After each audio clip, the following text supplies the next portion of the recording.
Every business runs on two pillars, people and profit. You get the people right, the hiring, the leading, the retaining, and the profit follows. You generate the profit and you can build a team that takes you further than you've ever imagined possible. But if you ignore one, you eventually lose both. And so each week we sit down with founders and operators who are actually in the trenches. We strip away the high level theory and the motivation to get to the raw tactics, the exact moment that someone had to fire a friend to save culture, how you stopped bleeding cash when the model becomes broken, and the specific hard decisions that allowed our guests to scale their revenue without losing their soul. I am Travis Weathers. I've got my co-host here, Travis Cole, and this is People and Profit.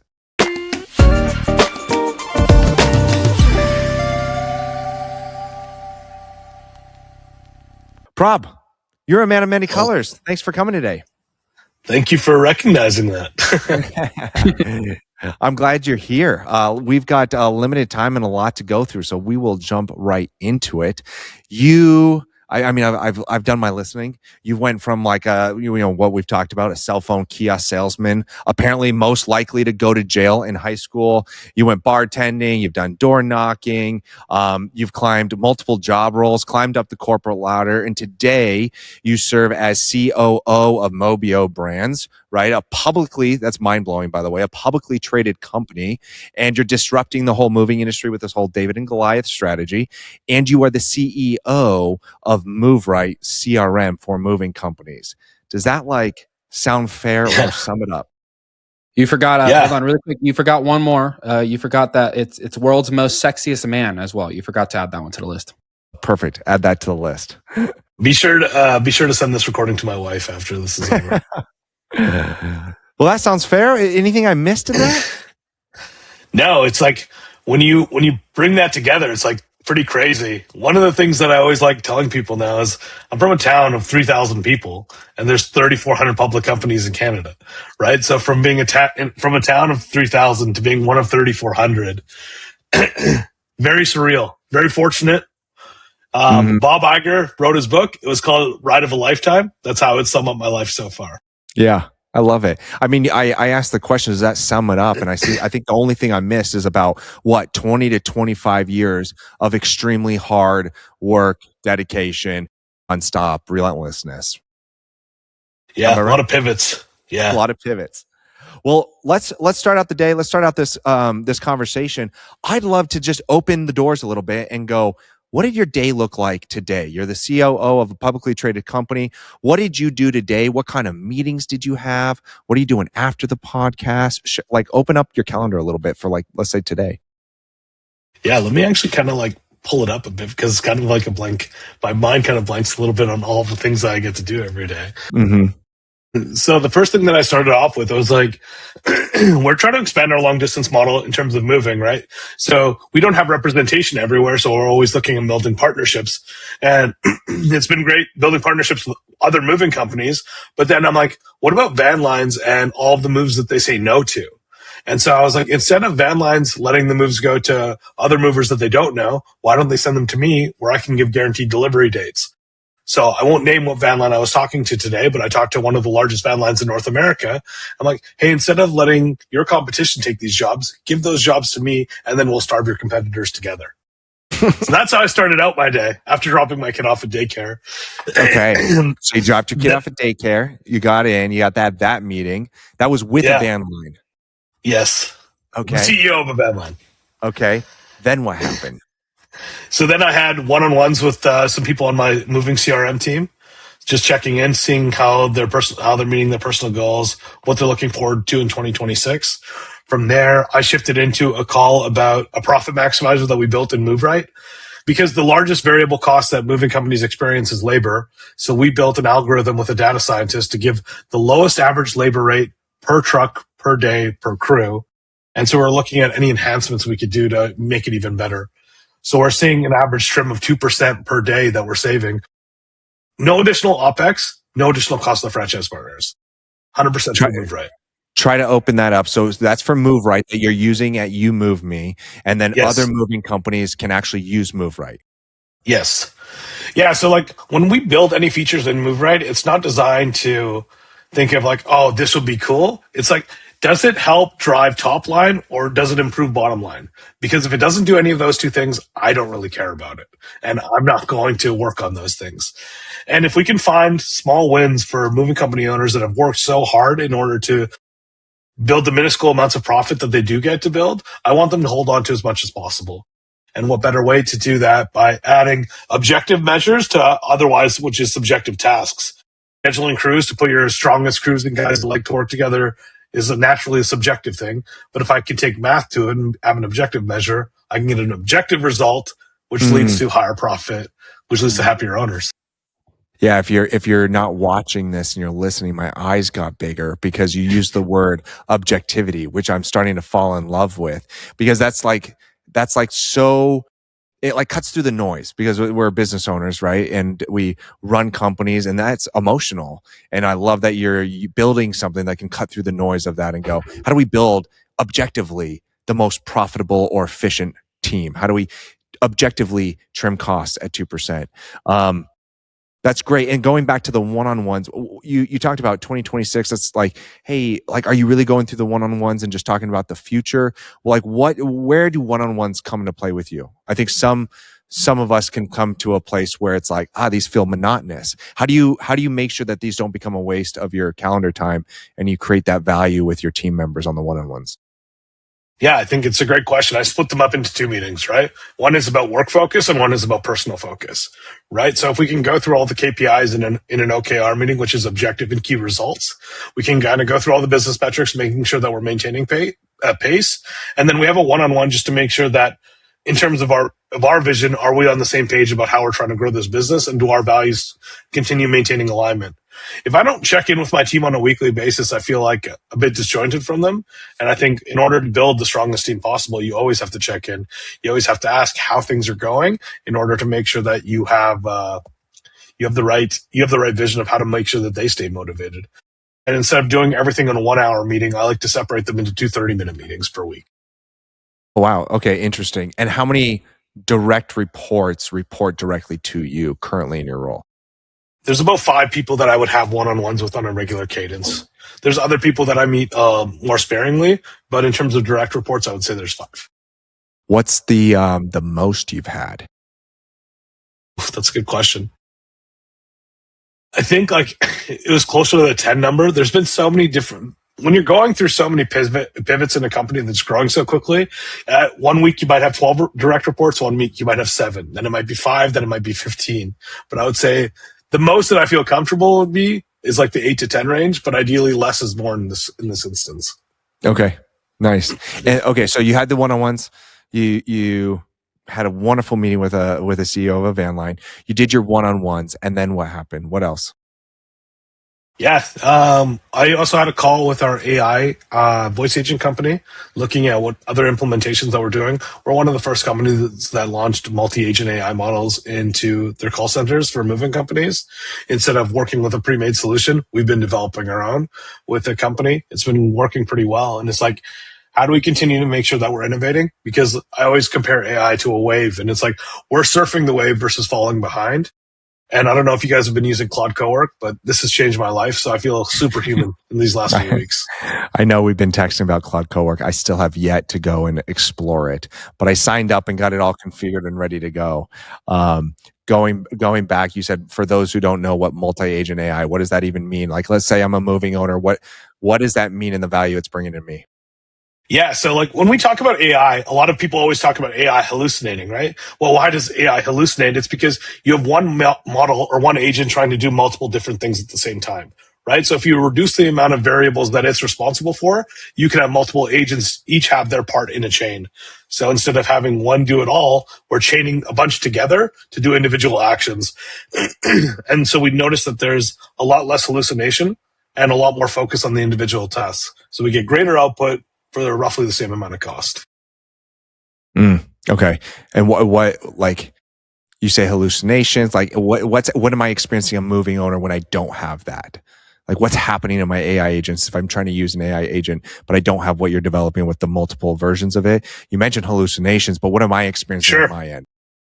Yeah, like there's just multiple rule sets that you'll set up for an AI agent that it'll cause it to confuse itself.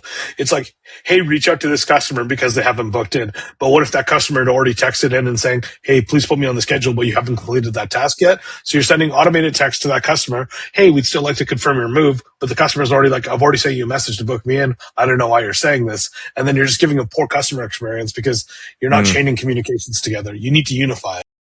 And that's when you get everybody on the phone going, I'm so sick and tired of these AI people, because of that right there. If you don't solve for that multi-agent, is that basically the goal right there, right? That agent knows exactly how to talk to them. Yeah, I think like the idea is that AI is here to stay. And so you may as well try to deliver the best customer experience, just like you were doing on the phones beforehand with live agents. And so the more you continue to iterate and innovate on it, the better off you are. But if you try and take like an out of the box solution, you're setting yourselves up for failure. Yeah. Okay. So you see, then you had that on like, what are the best things we can do? How do we integrate? And you're meeting with potential partners at this case, or at this point, is this a strategy meeting? This is just a strategy meeting in terms of what else we're going to do. Like, what is the next stage of what we're going to do? Got it. And then we set pretty aggressive goals. Sorry, go ahead. Go ahead. We set pretty aggressive goals each month, and like kind of like in a quarterly basis, like as a theme. And so if we're not hitting our targets in terms of like our revenue measures, because like I said, if it's not driving top line or improving bottom line, I don't really care about it. So we want to make sure that we're delivering our top line numbers. But now we're in this unique instance where if we're pacing towards our top line goal, we can also work towards creating operational efficiencies and serve bottom line at the same time as driving top line, which is a big win for us. So strategy meeting, you've done one-on-ones, you had the van line, and then did that roll into this podcast? That rolled into this podcast, and then I'm going to end my day with a meeting with our CFO, talk to him about some M&A strategies that we're looking at, making sure that we're on pace for our budget in terms of 2026. We are also having our You Move Me company-wide kickoff the third week of February. So I get the honor of being the MC and set up for that. So just making sure all that's tied up and making sure that our sponsors are all able to come that have committed to it. Just a typical Wednesday.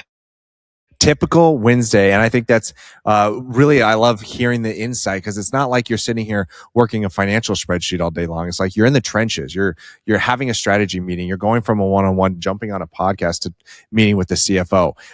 And so in this case, so for owners who are not a part of a publicly traded company, are you have anything to do with the P&L, or is that all on the CFO? It's a great question. The CFO builds it with their team, but I look at it all the time. Anytime we're sharing the P&L results with any of our franchise partners or looking at the corporate P&L, I'm dissecting it line by line and asking my own questions. Because although I might not put it together, I have significant input on the outputs of certain line items. And if I don't own it, I can't put it on the CFO. So then how would you take this if I now bought a moving company today and made you owner or operator or whatever it is? Who would the role of the P&L be fallen on, and what kind of wisdom can you give to that person based off your experience with the P&L? Because I think a lot of people look at a P&L and they think CPA taxes, and I think a lot of people miss a P&L is like it's your roadmap, it's your vision, it's your dashboard. So what are the wisdom and insights that you've experienced between working with the CFO and what you're looking at in this P&L? I think just getting a good understanding of where each line item should land versus whether it's historical data or what other competitors or partner companies that you've worked with in the space can give you in terms of what's possible, and then going through each line and understanding the inputs out of each line. Then another thing that I think is very important is you ask a CFO or an accountant or anyone that can review it is, where do you think there are opportunities for bleed happening in this business right now? And then you kind of dissect those things one by one. I think naturally the P&L as a whole is a very intimidating thing to look at. I've been there too, right? Like the first time I actually ran a moving company, I quit because I didn't know how to operate. I didn't know how to read a P&L. I didn't really know how to run a business because I never tried to put the effort into learning the P&L. But if you embrace it, it makes it a lot less easier. It's like when you're afraid of the dark, it's like if you embrace the dark instead of having a nightlight, it's not as scary after. Yeah. But at the same time, you have to embrace it in order for you to overcome it. Your eyes adjust. So what would you say is something, one or two things that you're like always constantly looking at is like top of mind, first thing you're looking at when you're looking at a P&L? Yeah. So if I'm looking at the next month's P&L, it's like, what action plans did we have for the previous month that we're going to try and impact the P&L numbers? Where are we going to try and save margin, and where are we going to try and drive revenue? Yeah. And are we hitting those changes in terms of in terms of our goals? And then how does it compare to the same month last year? Because I think looking at overall trend is relevant, and you can't necessarily look on a month by month basis when you have a demand curve that is heavily weighted towards the summer, right? This is where our demand outpaces our supply versus the shoulder months, like January, for example, where our supply can outpace our demand. So looking at January compared to like a June isn't relevant, but June last year compared to June this year, then we have something that we can look at and compare. You mentioned something that I was like, that I think is really insightful right there. And you mentioned what strategies or actions are we doing that are affecting the P&L? And it's just such a good reminder of it's so easy to get caught up in doing work and doing strategies and doing things. And I think you do a really good job then with that question that you can ask yourself is then tying that into what is that going to change in our P&L? Hey, we're doing branding our trucks, but what does that look like when it comes to our P&L? There's obviously an expense, but are we looking at something else on the other side, right? We're doing XYZ. How does that affect the P&L? So that's one thing that you also said that, sorry, go for it. Oh, it's like one of the things you just said about like branding, right? Like, what is the long tail of the expected result going to be? Like, if we're going to rebrand our trucks in January, should we see a revenue lift in February? Not likely.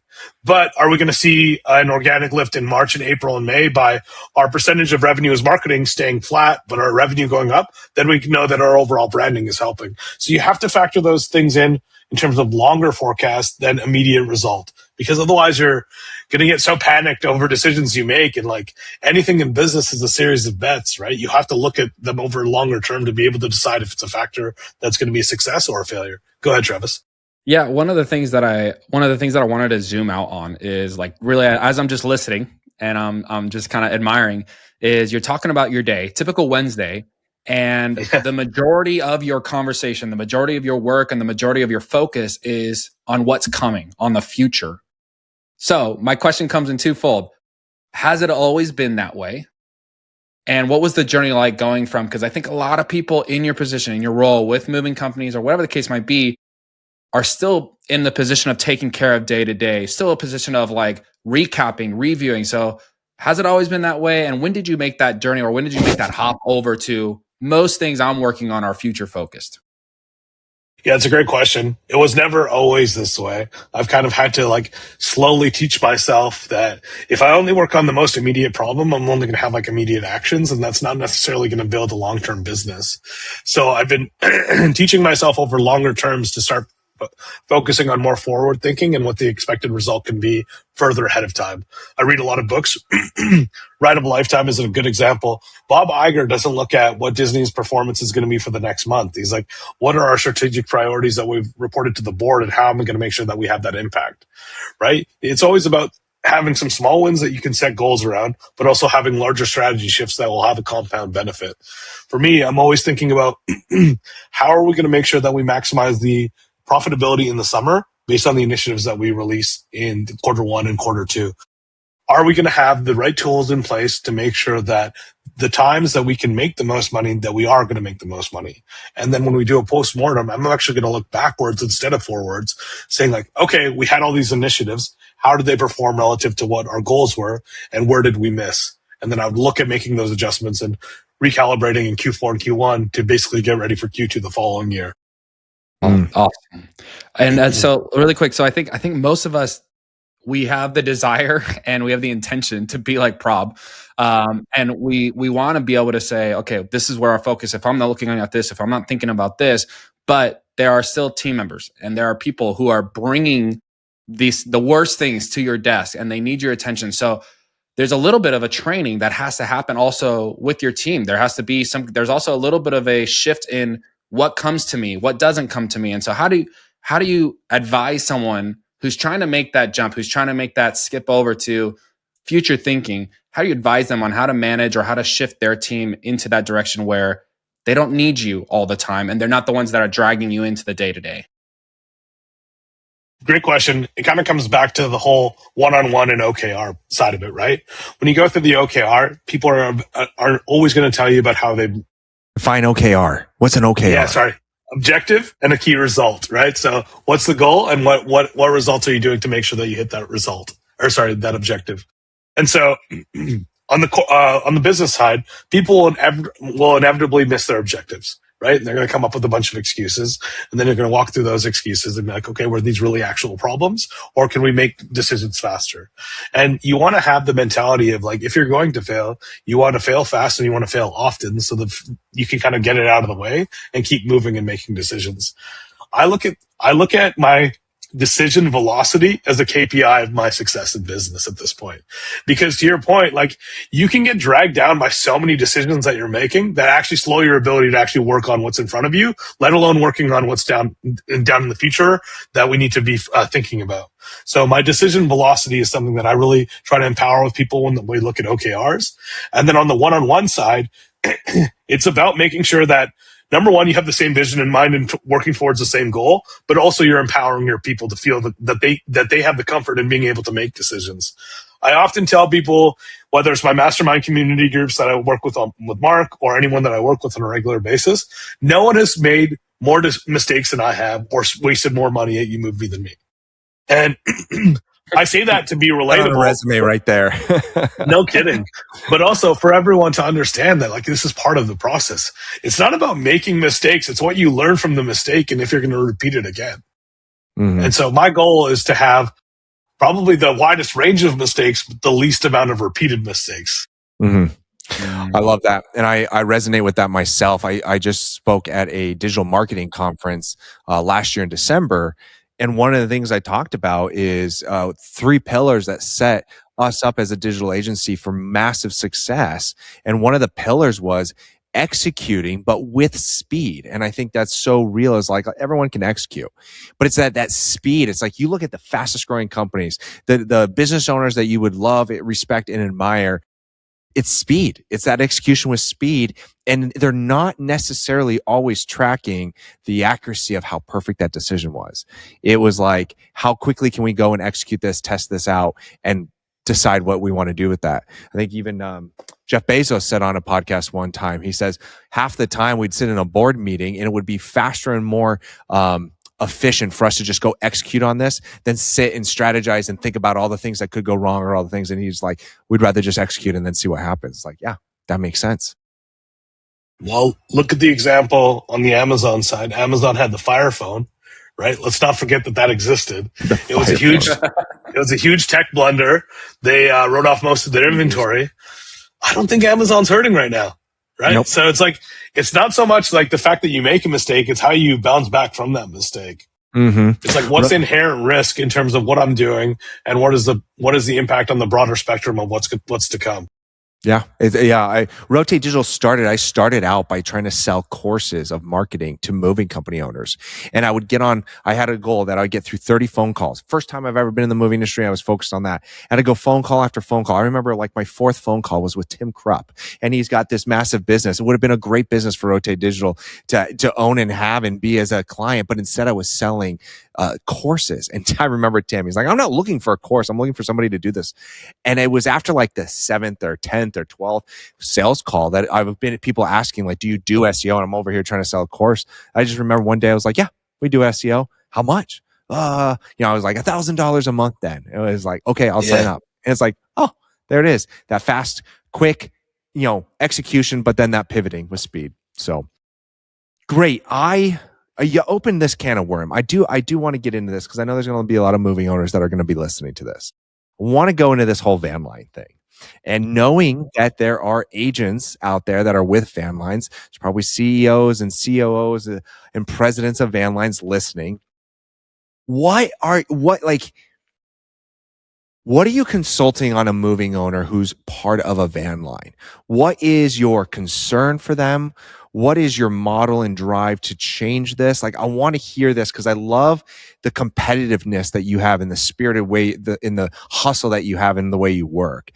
And I love that you want to make and create value. And I'm very interested, not only like learning a little bit more about that, but then secondarily, if I was a moving owner that was part of a van line, what are you concerned with me on? What are you concerned with my business model? What are you trying to change, and how are you going to add value to me? Yeah, there's multiple factors that I take into consideration when I look at the van line model. One thing that I've been saying a lot lately, especially with like You Move Me in terms of how we work with any of our vendors, is like You Move Me will no longer have anyone in their pocket, because I'm tired of vendors being like, hey, if you work with us, we'll be able to deliver this, but you have to work with us to do this. I largely don't care who I work with anymore. And I'm going to try and be as self-sufficient as possible, because the more self-sufficient I can be, the stronger my foundational business principles actually are. And the higher likelihood my business will succeed and it can scale.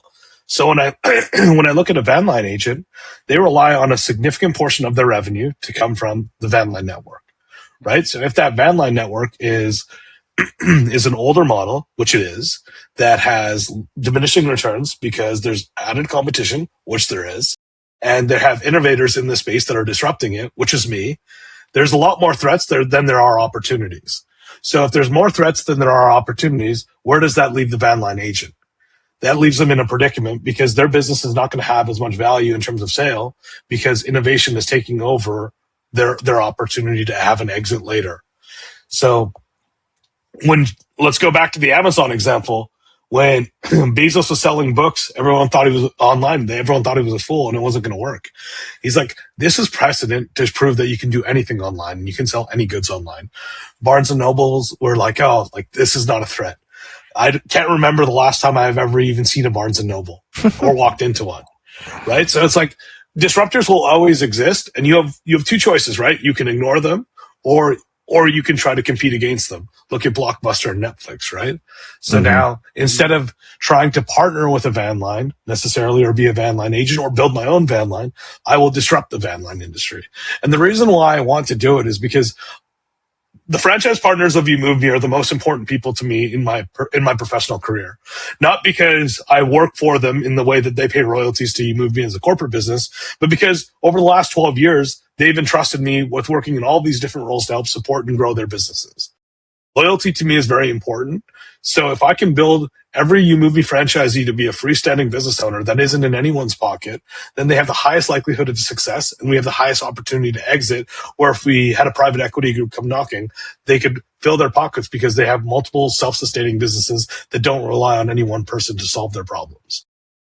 So I'm a moving owner and I'm sitting here and I'm listening to you. What if you're going to sit down with coffee? What are you telling them then? What do you say, like based off of them relying on the van line and then you and what you're trying to do? What are you telling them to be like, hey, XYZ? Not going to try and create any more enemies than I already have without the things that I say. And do that without creating any enemies, by the way. Good luck on this. Especially after talking to a van line CEO this morning. What I'm telling them is like, in order to build a sustainable business that you can exit from eventually, you have to be able to bet on yourself. All of my life, I was never the guy that was like very confident in betting on himself.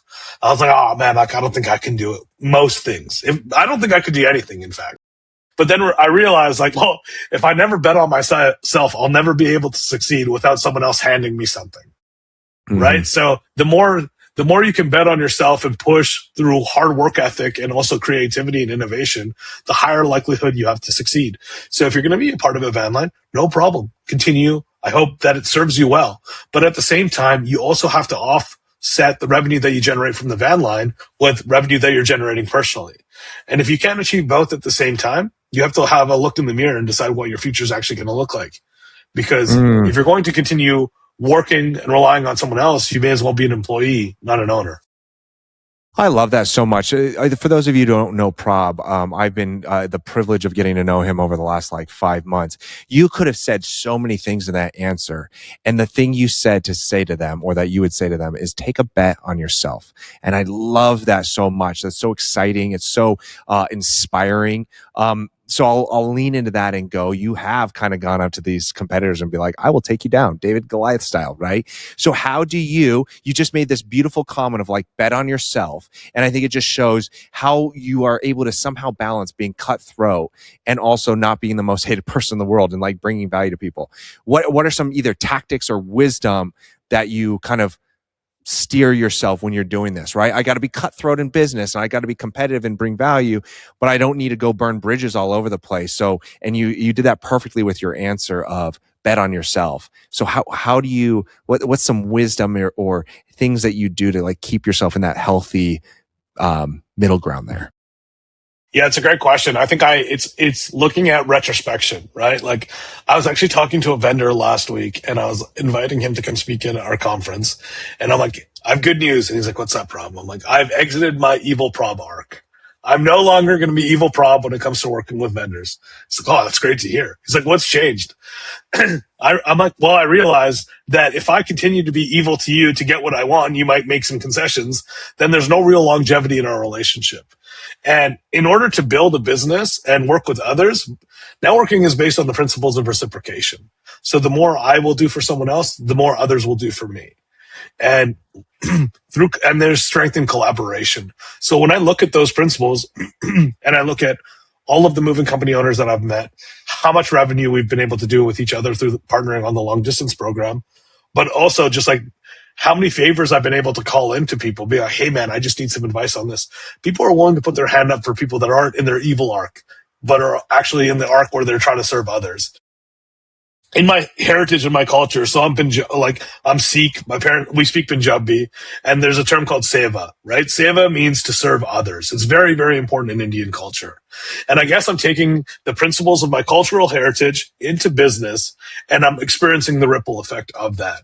If you talk to people in the general populace, they'll say Sikh people are some of the most generous people that they've ever met because they're very selfless. Well, if you apply that same role into business, a lot of people will naturally want to attract themselves to you like a magnetic energy, and they're going to want to work with you in some capacity. And as they start to do things for you, you're going to want to do things for them. And then you kind of get the compound benefits of that. I don't want to have one partner. I want to have hundreds of partners. I want to have thousands of partners. And the beauty of it is like, you don't know how big something will become because you don't know what the actual plateau will be, because it's just a continuing compound effect in perpetuity of just working with others with the same intention and becoming wealthy together. I love it. That's cool. I know you mentioned that on other podcasts. I'm glad you brought it up here, and you do a great job like living that out and embodying that. So thank you. Again, it's been great to get to know you. So, for those of you not watching, there is an airplane behind me. I am a pilot. I'm a commercial pilot. I'm a flight instructor. So I've got to stay in my aviation terms, right? You know, a pilot is a pilot because they tell you within 30 seconds. It took me 32 minutes. So that's a win today. But so now staying in the aviation terms, I want to kind of get from our cruise altitude conversation and now start getting to our approach to landing and start going through some questions, and we'll speed them up as we get closer. And so I wanted to transition here and go, all right, I'm a moving owner. I look at you, I see kind of where you're at, the things you're doing, that fast speed execution, and you're managing and overseeing how many locations again? We have 22. 22 locations across the country, US and Canada. We will include Canadians in this. On top of that, running and building a very valuable CRM, MoveRight. So you've got all this. And if I'm a moving owner, I'm sitting here and I'm going, what is Prabh doing? What is happening that you're experiencing this kind of growth? And I may feel like I'm stuck, or I may feel like it's the moving industry, I can't make money, or it's this kind of season. What would you say is stopping owners, based off your conversations? What is stopping them from the growth and the experience that you're having? Like, inspire, challenge, and give wisdom to that. If I'm sitting here listening, going, how do I get more of what you've got and what you've got going on? Yeah, I would say just take a look in the mirror and say, like, what have I done differently over the past few years to try to improve my business in any measure or format? And the likely answer that you're going to get is they're going to say nothing, because they've been continuing to do the same thing and stagnation is hitting. And then take a look at, like, okay, my business is stagnating. How is that translated to my personal life? And they'll probably have a correlation of stagnating business and stagnating personal life. So if you want to see improvement in either format, well, you have to try different things and you have to put yourself out there. It's like dating again, right? The expression I love to say, because the book is just the name of the book is so powerful, is Eat That Frog, right? Deal with the ugliest, biggest problem in front of you first. And then after that, everything else is easier. So go try different things. The reason why You Move Me is growing in what would be arguably the worst housing market in Canada in the last 20 years, and also a very painful housing market in the US, is we continue innovating and continue trying new things. If I spend all of my time working on spreadsheets and filling out grids, I'm not really doing anything differently than I was before. So the more I focus on strategy, having conversations with groups such as Rotate Digital, for example, it allows me to continue to focus on how I can innovate and how I can improve. And that translates into my personal life because I'll take up new hobbies. I'll try different things. And you'll realize that your professional life serves your personal life serves your business life. And the combination of both is how you achieve success and growth. So devil's advocate on that is I know a lot of good people who have really good routines, a good personal life, business kind of rough and stagnant. So share something. You said, what have you done differently? You said you moved me as innovating. I'd love for you to share something that you can share with us of what you've done in terms of innovation that you can correlate to the impact in the business, whether it's growth or profit or whatever in the last year, 6 months, whatever. I would say embracing vendors is a big one, to be honest. We have this unique ability that we've become so jaded that we don't want to talk to anyone new, right? Now everyone's got something to pitch us that we just don't want to hear it. Well, eventually 6 months goes into a year goes into 2 years, 2 years goes into 3 years, and you haven't actually tried anything new. It's have conversations with people, see what people are doing. That's why we have our mastermind community. Take some of the best information that you're interested in and go embrace it. Just because you have a conversation with a vendor doesn't mean that you have to sign up with them. But at the same time, it gives you perspective, right? Write things down that you find are interesting and ask people questions. One of the greatest mistakes I made in my growth at YouMoveMe was I only stuck to YouMoveMe as a network. Only in the last 7 months have I actually expanded outward of the YouMoveMe space. 12 years working in just the YouMoveMe sphere. And then the last 7 months, I would say I've grown more than in the last 12 years combined. Because all of that added perspective is allowing me to figure out the pivots that I want to make and the strategies that I want to focus on. So go out there, talk to people, ask questions, be curious, and stop doing the same thing. You might be like, Travis, stop it, but I'm going to push you a little bit more. Can you get me a specific story or specific event, whether you embraced a vendor or whether you did something different where you're like, and this is the impact it made to you who moved me? Yeah, AI agents has been pretty interesting, right? You can use ChatGPT to write a reference letter for you.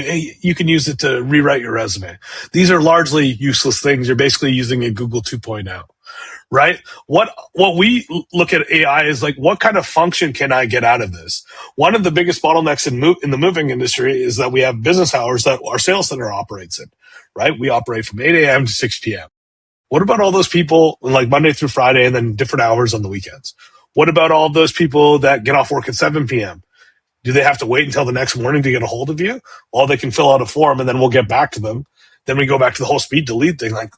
We're not serving our customers. So why don't we build AI agents that can answer the phones when we're closed? So now all YouMoveMes are open 24 hours a day.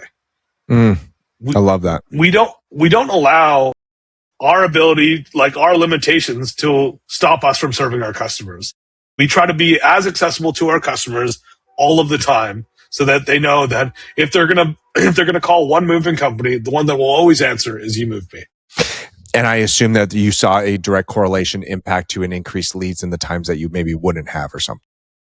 Yeah, because let's look at it from that standpoint. You don't know how many calls you miss if your phone doesn't ring, right? If you're using a cloud-based solution and you have business hours set in, well, it can't count as a missed call because the call isn't going through. So that what we saw was we started looking at how many calls actually started coming in after hours, and that's oh my gosh, this is such a larger opportunity than we thought. And so now we get to validate on, do we want to extend the hours of our live agents, or do we want to focus on doubling down on AI agents to continue serving overflow calls, for example? The fact of the matter is there's so much opportunity out there. You can blame whatever you want as to why your business isn't succeeding. But you also have to be open-minded to see where the leakage is and where the opportunities can. Yeah. Honestly, I want to get that line said one more time, and Prabh might have to fix it, but do not allow your team's limitations to prevent you from providing the best experience for your clients? I just want everybody to sit on that and really let that sink in. Yeah. Because that happens so often, right? We're like, well, okay, well, that's outside of my scope, or well, that I don't want to have to hire more people to take care of this. I don't want to have to contract people to work different hours and stuff. It's like, no, there are other solutions. And that's where the creativity really comes into play. And man, I think that's a huge call to arms. Holy cow, Prab. That's a money line. Put that on a book cover. All right. I'm going to follow up with this. Based on what you've seen and what you've heard from other moving companies, you've mentioned masterminds and stuff like that. And if you've ever heard Prab, he is a master of KPIs. He has mentioned KPIs that I've never even dreamed about. It is awesome. So thinking about all these other moving company owners, what is maybe the most opportunistic or most neglected KPI that you think a moving company owner should get on top of right now? Good question. So one of those is that a two part? Like it's got to be one that's more neglected, but also has the most leverage, or can it be anyone? I think if he has two great ones that fit both, that would be awesome. We'll take both. Okay, so like I think that moving company owners focus way too heavily on conversion rate without looking at what the inputs are of conversion rate. So one of the most undervalued KPIs would be estimate rate, which would be what, for the number of leads that are coming in, how many are you actually creating estimates for, let alone converting? Because you can say you have a conversion rate of 50%, right? But if you're only if you're only creating estimates for 20% of your leads, well, then that data is skewed. What you want to understand is like how good of an experience are you giving on the phone, so you can actually create a PDF document where you get to email it to a customer, and that's what estimate rate comes in at. I would want to look at estimate rate, then I would want to look at conversion rate because it's earlier on in the funnel. So I would say that's the most undervalued one that I would think of. Now, some quick pushback on the estimate rate. I do agree, but I do think that there are plenty of moving company owners that right now they maybe utilize maybe like a longer website form, and they'll get more information, and they'll basically respond back with a quick email. Hey, we got your form. Thank you so much. And then 30 minutes later, the automated or the templated estimate comes in. So what's your pushback? Is there's like, yeah, that's not the real deal, or is it like, no, that's great, but this is how you want to leverage that? Well, why would you want to focus on automation when you have a customer live on the phone, right? I want to have the least amount of friction from phone call to estimate to try and converting that job live, because I'm not in the business of calling people back. I'm in the business of booking jobs live, because that way, as soon as I move off of that call, I can work on the next job and the next lead. If I have a sales agent that's like, oh, I've got to do 25 follow-ups, I'd be like, why didn't you just book those customers live? Because you know what? That time that you're going to be following up with people that aren't going to answer the phone is time that you could be booking live customers. Yeah, I love that. So that's the most neglected. Hold on, I'm gonna push for this one now. So that's the most neglected KPI. So what's the most opportunistic? Oh, let's look at. We have to pick a KPI based on a certain structure. So let's look at inbound calls, and the most opportunistic KPI would be answer rate, because a lot of people will look at their conversion rate based on the number of the number of leads that they have, but how many people have actually called where you've answered them? Let's say you get 100 calls. Out of all 100 calls, did you answer all 100? Likely not. In some markets, we saw our answer rate as low as 60% in previous years. Now our answer rate in some of our markets is 93% plus. Right? It's because if you're going to pay on average 40, 50, 60 bucks a lead, why aren't you focusing on answer rate being the number one KPI you look at first? Because what's the point of paying for that much for leads if you're only going to answer 62 out of 100 calls? Honestly, let's clip this, record this, and then send this to all of our clients. I just saw a bunch of moving company owners die listening to that in my head. 62% was the lowest. And I know that 62% is probably outside of the reach, but that's awesome. I mean, that's so huge, right? It's like those are absolutely missed opportunities. I think that's a money opportunistic KPI. It's beautiful.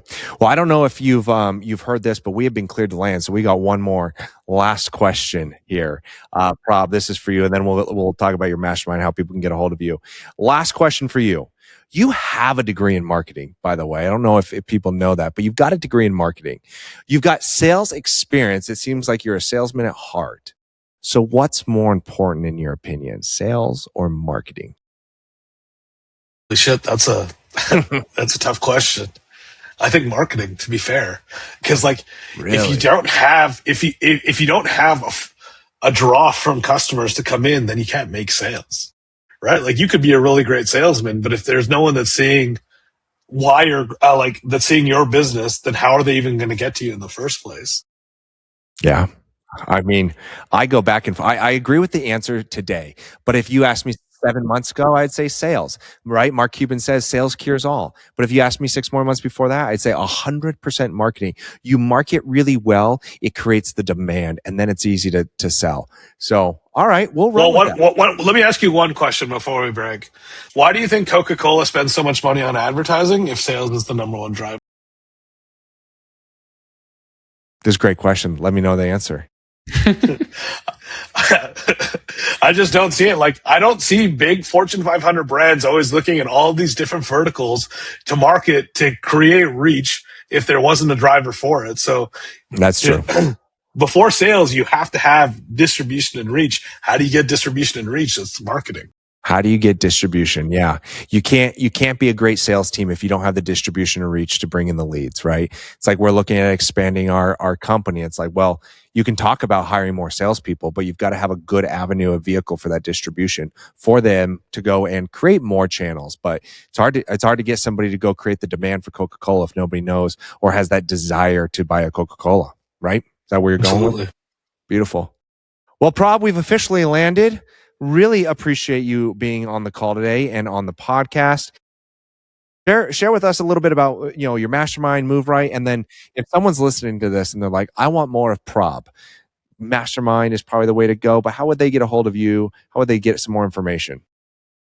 Yeah, so let's start with the mastermind community. The mastermind community is co-ran through my friends Mark Hershey and Stephen Reed. Mark Hershey from Salmon and Ellis Moving in Vancouver, BC. Stephen Reed out of Big League Movers in Memphis and also Ready Rolls.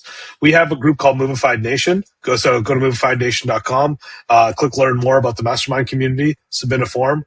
Applications are currently open. It's an invite-only group, so we're filling in Group 4 and Group 5 currently, but we're always looking at great partners to join. Preferably no van line agents, but maybe I'll bend on that rule a little bit because I need to be more. I need to be more kind in 2026 because I left the evil from arc behind. In terms of Move Right, go to about.moveright.app. I encourage you to come take a look at our software. We're building a CRM designed to be a lightweight CRM that doesn't cost as much as some of the larger players in this space because we understand there's a lot of moving company owners that are doing $200,000 to $400,000 a year in revenue, $400,000 to $600,000 a year in revenue. I don't want them to have to spend 10% of their budget on software. Everything that we do in terms of Move Right, every feature that we build, if it doesn't drive top line or if it doesn't improve bottom line, we're not going to develop it. So what you see is what you get. It's a lightweight version of an average CRM because we don't want to add a bunch of fluff. What's the point of adding 80 features into our CRM if you're only going to use 12 of them? We want to make sure that every one of our customers has 80 to 100% utilization rate of all of the features that we offer. Because if we have 20% utilization rate, what's the point of updating all these features and keeping up with them? The more developers we have to hire to update all of the features every time we want to upgrade our platform or infrastructure, the more expensive it's going to get. So we're a small but mighty team. I think we've done a great job in terms of carving our niche in the market. And if you want to make more money and spend less on software, then look us up. Because otherwise, I don't know what you're doing. I love it. Thanks for sharing that. And I hope you're doing some kind of ROI marketing lead attribution integration to this thing, or else I might have everything is tracked. We have full UTM integration across all the channels. We're locked in there because if you can't measure it, what's the point of doing it?